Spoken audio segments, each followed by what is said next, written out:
7h41, c'est l'heure de la pépite. On accueille Julien Mielcarré, comme chaque matin. C'est bien moi.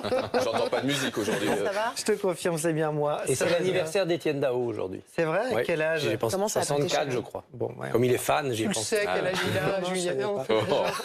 Alors moi, je vais pas du tout vous parler d'Étienne Dao, même si je vais vous parler un peu de musique, vous allez comprendre pourquoi Carlos Ghosn, on l'a beaucoup vu et entendu évidemment ces derniers jours. On n'a pas encore tous les détails de ce départ du Japon. On a beaucoup vu évidemment cette photo du Wall Street Journal avec cette malle, puisqu'on raconte qu'il aurait pu organiser sa fuite cachée dans cette malle. Et bien des internautes ont décidé de renouveler l'expérience en lançant évidemment le Carlos Ghosn Challenge. Je vous ai sélectionné quelques photos. Regardez, un étudiant est entré dans cet étui pour faire comme Ghosn.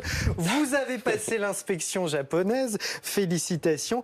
Ou encore, vous allez voir cette dernière photo. Voilà, ça, ce sont souvent des journalistes à la télévision japonaise qui ont tenté de revivre l'expérience. Repérez aussi sur le net ce roman photo, regardez, très réussi, avec cette question.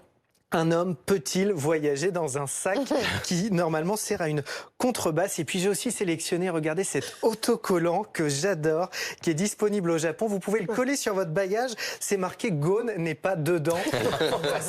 Les contrôles de sécurité, c'est pas mal. Sauf que voilà, ça n'a pas plu à quelqu'un. Ça n'a pas plu à une marque, à la marque Yamaha, la célèbre marque d'instruments de musique et de matériel audio, qui a publié un communiqué très sérieux sur les réseaux sociaux. On va le lire ensemble. Il y a eu de nombreux tweets montrant des personnes grimpant dans de grands étuis à instruments pour éviter un accident tragique. Veillez à ne pas le faire. Et là, il précise très sérieusement, les étuis et les équipements audio sont conçus pour contenir des instruments. Et j'adore cette conclusion.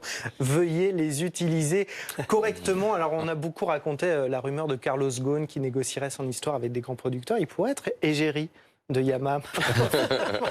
Je suis pas sûre que ce soit de Yamaha. Tout semble possible maintenant. Merci Julien.